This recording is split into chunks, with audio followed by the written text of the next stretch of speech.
आज के चैप्टर 3 है, नेम है आवर चेंजिंग अर्थ। तो अब इसमें अर्थ पे कहाँ पे चेंज हो रही है, किस चीज़ के बारे में पढ़ेंगे। बेसिकली हम लोग पढ़ेंगे जो लिथोस्फेयर पे चेंज होता है। हम लोग अर्थ के डोमेन्स पढ़ चुके हैं ना, लिथोस्फेयर, हाइड्रोस्फेयर, बायोस्फेयर और एटमॉस्फेयर। तो बेसिकली जो लिथोस्फेयर के चेंजेस हैं उनके बारे में पढ़ेंगे।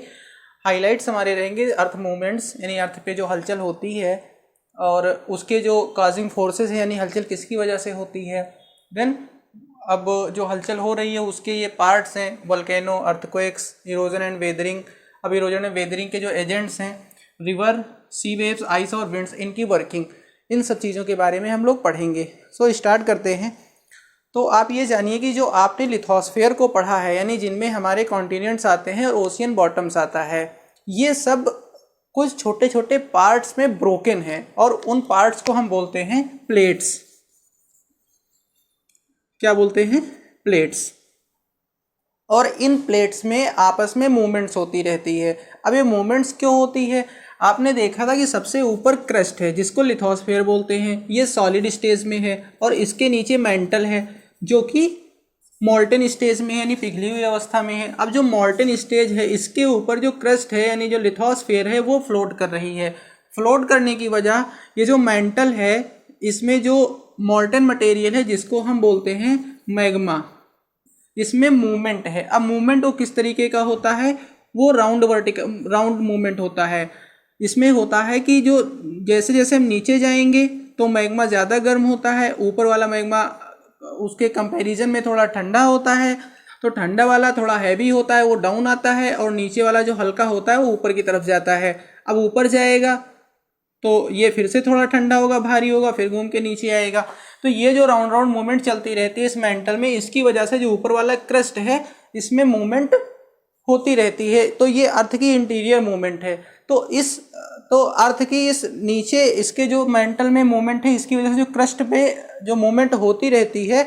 तो और मैंने ये भी बताई क्रस्ट जो है ये ब्रोकन पार्ट में है जो कि प्लेट्स कहे जा रहे हैं। तो इन प्लेट्स के आपस में या तो एक दूसरे से टकराते रहते हैं या एक दूसरे से दूर जाते रहते हैं, एक दूसरे से पास खिसकते रहते हैं। तो इस तरीके से यहाँ पर मूवमेंट्स होती रहती है जो कि अर्थ मूवमेंट्स है। तो ये इंटीरियर फोर्सेस की वजह से हुई, यानी जिस फोर्सेस की हम बात कर रहे हैं तो दो टाइप की फोर्सेज आप कह सकते हो। एक जो अंदर से निकलती है जिसको हम बोलते हैं इंडोजेनिक,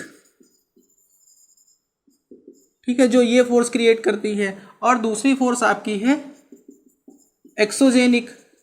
इंडो का मतलब होता है अंदर और एक्सो का मतलब होता है बाहर। जेनिक का मतलब होता है जो उससे उत्पन्न होती है। तो अब एक्सोजेनिक में क्या होता है, ये आपका आ जाएगा इरोजन और वेदरिंग। वेदरिंग का मतलब होता है कि जो रॉक्स होती हैं वो ब्रेक होती हैं लेकिन अपनी ही जगह पे ब्रेक होती हैं। और इरोजन का मतलब होता है कि जो रॉक्स ब्रेक होती हैं और वो इरोजन के एजेंट से वो रॉक्स को अपनी जगह से बहा ले जाते हैं। जैसे विंड्स चलती है तो वो मिट्टी को उसके प्लेस से काटती है और फिर उड़ा ले जाती है। पानी बहता है तो मिट्टी को काटता है और साथ में बहा ले जाता है। ऐसे ग्लेशियर का काम होता है। ऐसे जो सी वेव्स होती हैं, समुद्री लहरें होती हैं, उनका काम होता है, वो भी यही काम करती हैं। तो जो अगर चट्टानों को अपने प्लेस से काट करके वो साथ में बहा ले जाते हैं तो उसको हम कहते हैं इरोजन। और अगर जैसे किसी चट्टान पे खूब ज़्यादा गर्मी पड़ रही है दिन में और रात में फिर खूब ठंडी है, फिर दिन में गर्मी है, तो गर्मी में क्या होता है, चीज़ें फैलती हैं, ठंडी में सिकुड़ती हैं। तो बार बार किसी में सिकुड़न और फैलाव होगा तो वो चीज़ क्या होगी, वो ब्रेक हो जाएगी। तो लेकिन उसको ऐसा कोई एजेंट तो है नहीं जो उसको उड़ा के लेकर के जाएगा। तो जो अपनी ही जगह पे वो ब्रेक होती है उसको हम क्या बोलते हैं, वेदरिंग बोलते हैं। तो एक ये ओवरव्यू हो गया। अब इसको हम डिटेल में देख लेते हैं। तो जो हमारी अर्थ मूवमेंट है, अर्थ मूवमेंट्स हैं यानी पृथ्वी का जो इसमें जो हलचलें हैं वो दो तरीके की होती हैं। एक है आपकी इंडोजेनिक यानी जो आंतरिक है, और दूसरी है एक्सोजेनिक जो बाह्य है। इंडोजेनिक जो होती है इससे दो तरीके की चेंजेस होती है। इंडोजेनिक का मतलब हुआ जो मूवमेंट्स अंदर से हो रही है, और एक्सोजेनिक का मतलब जो बाहर से हो रही है। तो इंडोजेनिक जो है इससे दो तरीके की मूवमेंट होती है। एक तो सडन जिसको हम कैटास्ट्रॉफिक भी बोलते हैं, कैटास्ट्रॉफिक, और दूसरी होती है डायस्ट्रॉफिक। डायस्ट्रॉफिक से बनते हैं आपके माउंटेन्स और कॉन्टिनेंट्स। और जो सडन वाली फोर्सेज है इसमें आपकी आएगी अर्थक्वेक, वोल्केनो, अर्थक्वेक,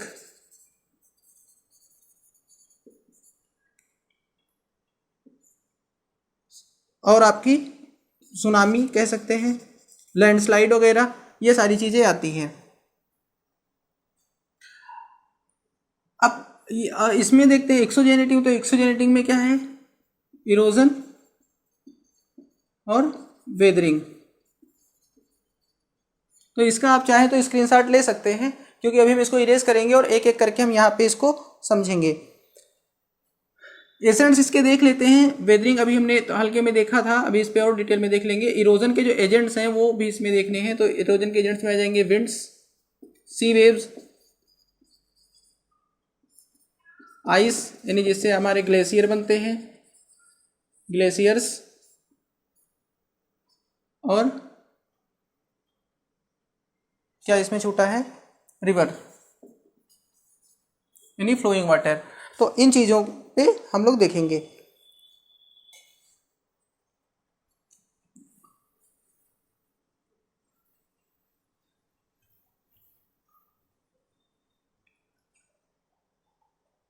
तो सबसे पहला है हमारा वोल्केनो, हिंदी में क्या बोलते हैं?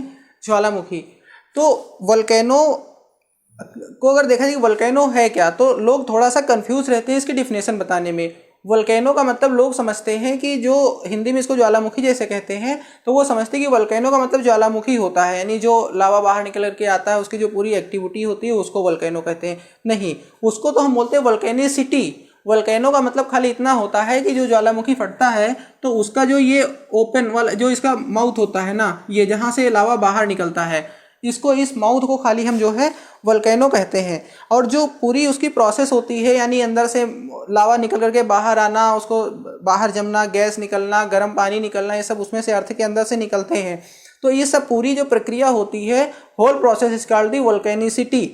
ठीक है, अब ये आपके सामने इमेज है वोल्केनो की। इसमें आप देखो कि ऊपर जो है गैस और ऐश यानी राख निकल रही है। जो उसका माउथ जिस जगह पे है वो क्रेटर बोला जा रहा है, जिस पाइप से लावा बाहर आ रहा है, ये वेंट है। ठीक है, और फिर लावा जो नीचे उधर की तरफ जो फ्लो हुआ है वहाँ पे लिखा हुआ है ये लावा है। और नीचे क्रस्ट है, यानी जो सबसे ऊपर आपकी सरफेस दिखती है, और उसकी जो मेंटल है, मेंटल में ही आपका मैग्मा चैम्बर होता है। यानी मेंटल जो है पिघली हुई अवस्था में होता है, और वही जो पिघली हुई अवस्था होती है, यानी जो मैटर होते हैं वो क्या कहलाते हैं? मैग्मा कहलाते हैं। और चूंकि मैग्मा का कंसंट्रेशन वहाँ पे ज़्यादा मैग्मा है, तो उस पूरे पार्ट को मैग्मा चैम्बर कहते हैं। ठीक है, तो अब वोल्केनो कैसे आते हैं? जैसे जब प्लेट की मूवमेंट कंटिन्यू हो रही है तो उसमें, और तो प्लेट की मूवमेंट होने की वजह से क्या होता है, अंदर अगर ऊपर से कोई कमज़ोर प्लेट निकल रही है और नीचे से चूंकि उस मैग्मा का प्रेशर भी है, क्योंकि गर्म है, उसमें भाप वगैरह बनती है, तो जब प्रेशर क्रिएट होता है तो फट करके बाहर आ जाता है। फिर नेक्स्ट है आपका वोल्केनो। वोल्केनो हो गया। नेक्स्ट है आपका अर्थक्वेक।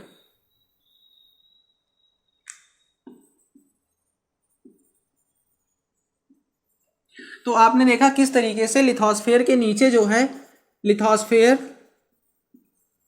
के नीचे मोल्टेन स्टेज में मैग्मा चैम्बर है, और उसमें जो है मूवमेंट हो रही है। उस मूवमेंट की वजह से ऊपर की जो प्लेट्स हैं उनमें भी मूवमेंट हो रही है। तो जब इन प्लेट में मूवमेंट होती है तो ये प्लेट या तो एक दूसरे से आके कोलाइड होते हैं, एक दूसरे से दूर जाते हैं। तो जब इस तरीके की मूवमेंट होती है तो अर्थ पर जो हलचल होती है उसको हम क्या कहते हैं? अर्थक्वेक कहते हैं। ये इमेज आपके सामने है।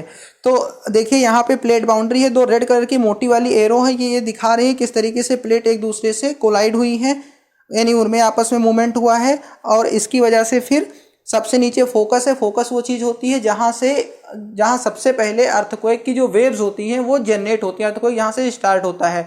उसके ठीक ऊपर जहाँ सरफेस पे सबसे पहले अर्थक्वेक को फील किया जाता है, वो जो प्लेस है उसको हम कहते हैं ईपी सेंटर। ठीक है, और ईपी सेंटर से वेव्स के रूप में, यानी तरंगों के रूप में, ये जो भूकंपीय तरंगे हैं यानी सीस्मिक वेव्स हैं वो वहाँ से फैलती हैं। जो भूकंप को नापते हैं यानी मेजर करने का जो इंस्ट्रूमेंट है उसको हम बोलते हैं सीस्मोग्राफ, उस सीस्मोग्राफ में एक स्केल लगी होती है, उस स्केल को बोलते हैं रिक्टर स्केल, क्योंकि उसको इन्वेंट करने का काम किया था जो साइंटिस्ट थे उनका नाम रिक्टर था, तो उन्हीं रिक्टर के नेम पे उसका रिक्टर स्केल नेम पड़ा हुआ है। तो उस पर जो है मेजरमेंट दी हुई होती है। तो जो 2 के नीचे वाले अर्थक्वेक होते हैं वो खाली उसी मशीन पे ही समझ में आते हैं, हम लोगों को फील नहीं होते हैं। लेकिन 5 के ऊपर मैग्नीट्यूड के जो अर्थक्वेक होते हैं वो हम लोगों को सीधे पता चलते हैं। अगर ये 7 के ऊपर हुआ तो बहुत ज़्यादा नुकसान करते हैं। ये आपके सामने इमेज है जो आपकी एनसीईआरटी बुक में दी हुई है, सीस्मोग्राफ की इमेज है। तो अर्थक्वेक जो है बहुत ज़्यादा डैमेज करते हैं। इंडिया में आया हुआ जो गुजरात में भुज में जो अर्थक्वेक आया था उसने बहुत ज़्यादा डैमेज किया था। ये एनसीईआरटी में ही पेपर कटिंग है, ये आपके सामने स्क्रीन पर है, आप इसको देख लीजिए। अब है कि अर्थक्वेक जो है ये सडन मूवमेंट है, इसके बारे में हम बहुत ज़्यादा पहले से नहीं जान सकते। लेकिन ये इतना है कि अर्थक्वेक के जोन्स हैं, यानी ये पता है कि अर्थक्वेक किस एरिया में आते हैं, ठीक है, क्योंकि जहाँ पे प्लेट मूवमेंट ज़्यादा है वहाँ पे अर्थक्वेक आते रहते हैं। तो उस जगह पे पहले से तैयारी करके रखी जा सकती है कि जो मकान बनाएं वो जो सीस्मिसिटी रेजिस्टेंट बनवाएं, अर्थक्वेक रेजिस्टेंट यानी भूकंप अवरोधी मकान बनवाएं, और पहले से इस तरीके की किसी भी दुर्घटना के लिए तैयार रहें जिससे कि कम से कम नुकसान हो। अब नेक्स्ट टॉपिक पे आते हैं, that is exogenetic force. Exogenetic forces भी जैसे बाहर से जो अंदर से जो फोर्सेस होती हैं वो वर्क करती हैं। जैसे वोल्केनो अर्थक्वेक हुआ, और 6th क्लास में आपने पढ़ा था कि इन वर्क की वजह से जो है माउंटेन बनते हैं, प्लेट्यूज बनते हैं, इससे लैंडफॉर्म्स बनते हैं। लेकिन इन लैंडफॉर्म्स पे बाहर से भी फोर्सेज वर्क करती हैं और वो भी लैंडफॉर्म्स को क्रिएट करती हैं, ठीक है। तो इसमें 2 तरीके की चीज़ें हैं, एक है आपका इरोजन और वेदरिंग। जैसा कि अभी मैंने पहले बताया था कि इरोजन में क्या होता है, रॉक्स को कट किया जाता है और अपनी प्लेस से दूर उनको बहा करके ले जाया जाता है इरोजन के एजेंट्स द्वारा, और जो वेदरिंग होती है वो अपनी ही जगह पर होती है। अब इसके एजेंट्स कौन कौन से हैं, जैसे पहली है रिवर, ठीक है। तो रिवर का देखते हैं कैसे क्या होता है। जैसे रिवर सबसे पहले कहाँ से ओरिजिनेट होती है, किसी माउंटेन से ओरिजिनेट होती है। तो ओरिजिनेट होकर वो जैसे बहना शुरू करती है तो अपने फ्लो से चट्टानों को काटना शुरू करती है। तो जब वहाँ सबसे पहले जो है चट्टानें अगर उसको इस तरह मिलती हैं कि जो स्ट्रेटा में यानी लेयर में सॉफ्ट रॉक्स हैं, हार्ड रॉक्स हैं, इस तरीके की रॉक्स हैं, तो वो सॉफ्ट रॉक्स को कट कर देती है, हार्ड रॉक्स को कट नहीं कर पाती है और माउंटेन से नीचे को गिरती है। तो क्या क्रिएट करती है, वाटरफॉल। यानी एक लैंडफॉर्म आप कह सकते हो, एक जो लैंडस्केप बनता है वो है वाटरफॉल, जिसको हिंदी में बोलते हैं झरना। यानी पहली चीज उसने क्या क्रिएट की, वाटरफॉल क्रिएट की। फिर जब नदियाँ बहती हुई मैदान में आती हैं तो नदी का काम क्या होता है, वो बेसिकली ये करती है, जैसे ये नदी बह रही है तो इसका काम होता है कि एक तरफ ये कट करेगी और दूसरी तरफ वो डिपॉजिट करेगी। तो देखो अगर इसको कट और डिपॉजिट देख लो तो नदी किस तरह हो गई, इस तरीके से घूम गई, ठीक है। और ऐसे जो नदी घूमती हुई चलती है इस तरीके से, तो ये जो प्लेस यानी ऐसे ऐसे जो चलती है, ये जो बनाती है, इसको हम बोलते हैं मियांडर। क्या बोलते हैं, मियांडर। यानी ये दूसरा लैंडफॉर्म हो गया। अब जो इस तरीके से मियांडर बना तो ये मियांडर और ज़्यादा लूप बनाता जाता है, यानी ये खूब ऐसे ऐसे भी घूम सकता है, ऐसे ऐसे, ये मियांडर है। अब होता क्या है, जैसे बारिश का समय है और ज़्यादा पानी जब रिवर में आता है तो ये पानी सीधे बह के हो जाता है ऐसे स्ट्रेट, फिर से रिवर स्ट्रेट हो जाती है। तो अब आप देखोगे कि ये वाला पोर्शन जो है, ये वाला पोर्शन छूट गया और ये पोर्शन, इधर का पोर्शन ये छूट गया और इसमें पानी भरा हुआ है। तो ये पोर्शन जो है ये बन जाता है एक लेक, यानी एक झील बन जाती है और इस झील को बोलते हैं ऑक्स बो लेक, क्योंकि ये गाय के खुर जो होता है उसके नीचे वाला जो पैर के नीचे हार्ड पार्ट होता है उसी की तरह होता है, तो इसको हम क्या बोलते हैं, ऑक्स बो लेक बोलते हैं। फिर रिवर आगे बहती हुई जब आती है और ये जो चीज मतलब इरोजन करती है, यानी लैंड को काटती है और चीज़ों को जमा करती रहती है, और बाद में जमा करते करते क्या होता है, उससे जो मैदान बनते हैं उन मैदान को हम बोलते हैं फ्लड प्लेन।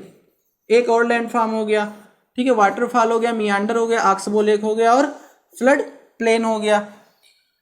फिर जो जमा करते करते जो रिवर का बैंक होता है, रिवर का किनारा होता है जो ज़्यादा ऊंचा हो जाता है, उस रिवर के किनारे को बोलते हैं लेवीज। क्या बोलते हैं, लेवीज बोलते हैं। और फिर इस तरह रिवर बहती बहती फिर आ जाती है ओशियन के पास में, जहाँ पे उसको उसमें जा करके मर्ज हो जाना होता है ओशन में या सी में, मतलब बड़े वाटर बॉडीज में जाके मर्ज हो जाना होता है।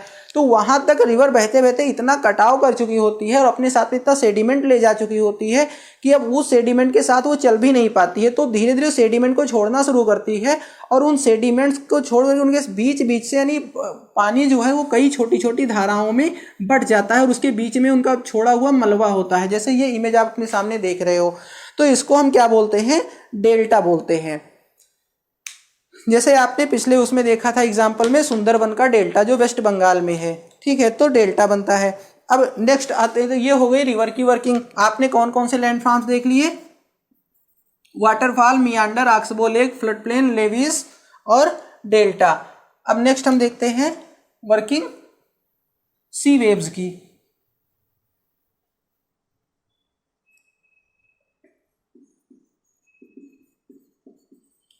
सी वेव्स, तो समुद्र की जो लहरें होती हैं वो कंटिन्यू कोस्ट की तरफ यानी समुद्र के किनारे की तरफ आती हैं, उससे टकराती हैं, फिर वापस लौटती हैं। तो वहां पे भी वो तो कुछ ना कुछ कटाव करती हैं। तो अच्छा, एक चीज़ और भी मैं बता दूं कि ये जितने भी एजेंट हैं इनके दो वर्क होते हैं, एक इरोजन का होता है, दूसरा डिपोजिशन का होता है। मतलब एक तो ये कटाव करेंगे और दूसरा निक्षेप करेंगे। भाई जो चीज़ काटेंगे अपने साथ में जो मलबा वो कहाँ लेके जाएंगे, वो कहीं ना कहीं फिर से छोड़ देंगे। तो दो चीज़ें इनकी होती है, एक तो ये क्या करते हैं, इरोजन करते हैं, दूसरा उसको डिपॉजिट करते हैं। सी वेव्स के साथ में भी यही चीज़ें हैं। तो कोस्टल एरिया पे आती हैं और क्या होता है, उससे टकराती हैं। तो टकराने के बाद क्या है, जैसे उसे जो तट है उसका कोस्ट है उससे ये जाके टकरा रही, तो इसके बीच में क्या होता है, ऐसे केव नुमा बना देती है, ठीक है, टकरा। तो इसको क्या बोलते हैं, केव कहते हैं। केव का मतलब हिंदी में क्या होता है, गुफा होता है। तो उसके कोस्ट पे गुफा जैसा बना देते हैं। तो सी ने बनाया तो इसको बोलेंगे सी केव, यानी एक लैंडफॉर्म ये इसका बन गया, ठीक है। इसके बाद में क्या होता है, इसको काटते काटते इतना काट देते हैं कि इसके ऊपर की खाली छत ही बचती है, खाली रूफ बचती है और नीचे का सारा कुछ ये काट देती है। तो जब ये चीज़ इस तरीके से बचता है तो ये ऐसे हो जाता है, लगभग ये ऐसे हो जाता है। तो इसको क्या बोलते हैं, ये जो पोर्शन पूरा बचता है इसको बोलते हैं सी आर्च, ठीक है। यानी ये दूसरा लैंडफॉर्म हो गया, सी आर्च हो गया। फिर और जब इरोजन होता है और ये भी पार्ट इसका कट जाता है, तब ये जो बचता है यानी कॉलम जैसा, एक खंबे जैसा, इसको बोलते हैं स्टैक। ये बिल्कुल प्रोसेस से है, ठीक है, और बहुत इजी है। बस खाली आप फॉलो करो मुझको, वीडियो लास्ट तक देखिए और ऐसे फॉलो करते रहिए। ये सब बड़ी क्लासेस में जाकर के ये काफ़ी बड़े हो जाते हैं, फिर ये टर्म्स याद करने मुश्किल हो जाते हैं। इसीलिए छोटे क्लासेस सीधे ग्रेजुअली धीरे धीरे पढ़ा जाता है और कॉन्सेप्ट बिल्डिंग की जाती है। तो यहाँ पे क्या हो गया, ये आपका बन गया स्टैक्स। तो इस तरीके से इतने लैंडफॉर्म्स हो गए। इसके अलावा क्या होता है, जैसे जब वर्टिकल इरोजन होता है तो जो सी कास्ट होते हैं वो ऐसे सीधे खड़े हो जाते हैं। तो सीधे खड़े सी कास्ट जो होते हैं इनको बोलते हैं क्लिफ। क्या बोलते हैं, क्लिफ, यानी कोई ढाल नहीं है, सीधे बिल्कुल स्ट्रेट, तो इसको क्या बोलते हैं, क्लिफ बोलते हैं। तो ये लैंडफॉर्म्स डेवलप होते हैं सी वेव्स की वर्किंग से। नेक्स्ट हमारा क्या है, आइस, यानी आइस ना कह करके हम इसको अगर ग्लेशियर कहें तो ज़्यादा सही है। ग्लेशियर क्या होता है, जैसे रिवर में पानी बहता है वैसे ग्लेशियर में बर्फ बहती है। अब वो बहने वाली चीज़ नहीं है तो वो लुढ़कती हुई चलती है ग्लेशियर। तो बर्फ की ये नदी है ग्लेशियर, ठीक है। तो इसमें क्या होता है, जैसे ग्लेशियर जब अपने साथ बहते हुए चलते हैं और ये काफ़ी गड्ढा क्रिएट करते हैं और फिर क्या होता है, उस गड्ढे में बर्फ़ जाकर के भर जाती है। फिर जब वो कूल होती है तो वो उसमें पानी हो जाता है, वो उसमें, तो उससे जो बनता है वो क्या होती है, एक लेक होती है। और वो ग्लेशियर की बनाई हुई लेक होती है, तो उसको ग्लेशियर लेक बोलते हैं। पहली चीज़, यानी एक लैंडफॉर्म से बन गया। दूसरा लैंडफॉर्म क्या बना, जैसे वो जो इरोजन करती हैं उसको वो भी तो कहीं ले जाके डिपॉजिट करेंगे, तो जो डिपॉजिट करते हैं उसको हम बोलते हैं मोरेन। क्या बोलते हैं, मोरेन, प्लूरल में मोरेन्स बोलेंगे। तो मोरेन्स बनाते हैं। तो ये दो रिवर फॉर्म आप, यानी एक आपकी लेक हो गई और दूसरा मोरेन हो गया। ये लैंडफॉर्म्स यहाँ पे हैं। देन आपका आता है विंड।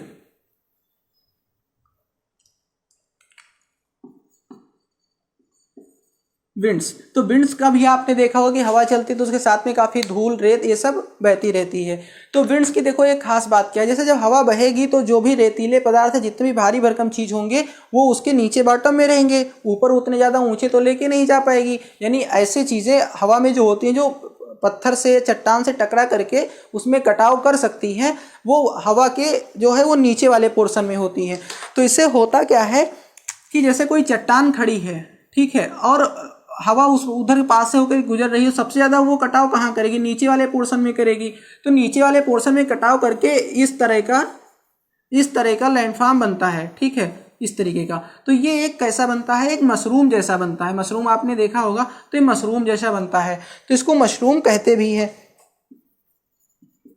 Mushroom rocks. जीके वगैरह में इस तरह क्वेश्चन आ सकते हैं कि जैसे मशरूम रॉक जो है वो किस एक्शन से, किसके एक्शन से बनती है? रिवर से बनती है, सी वेव से बनती है, विंड से बनती है, ग्लेशियर से बनती है। इस तरीके के क्वेश्चन आ सकते हैं। तो आप जान जाओगे कि ये मशरूम रॉक जो है वो किससे बनी है।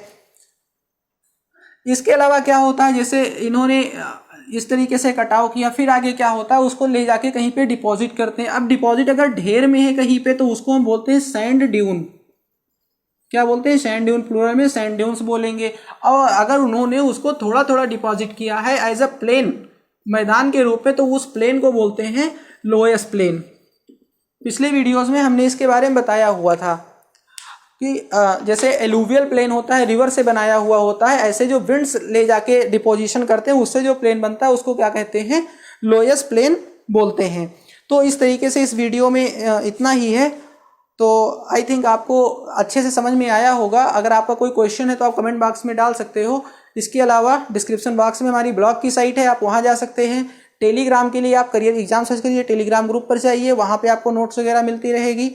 चैनल को सब्सक्राइब करके आपको बेल का नोटिफिकेशन दबाना है अगर आप यहाँ पे नए हैं, क्योंकि अभी पूरी सीरीज ही चल रही है, मैं कंटिन्यू वीडियोस डालूंगा। इसके अलावा आप फेसबुक पर करियर एग्जाम सर्च करके आप वहाँ भी हमें फॉलो कर सकते हैं। फ्रेंड्स को शेयर करिए जिससे कि एक अच्छी कम्युनिटी डेवलप हो सके, इस वीडियो का ज़्यादा से ज़्यादा लाभ उठाया जा सके। ये थी हमारी आखिरी अनाउंसमेंट। मिलते हैं कल के नेक्स्ट वीडियो में अगले चैप्टर के साथ में। तब तक आप लोग अपना ख्याल रखिए। Bye bye, thank you.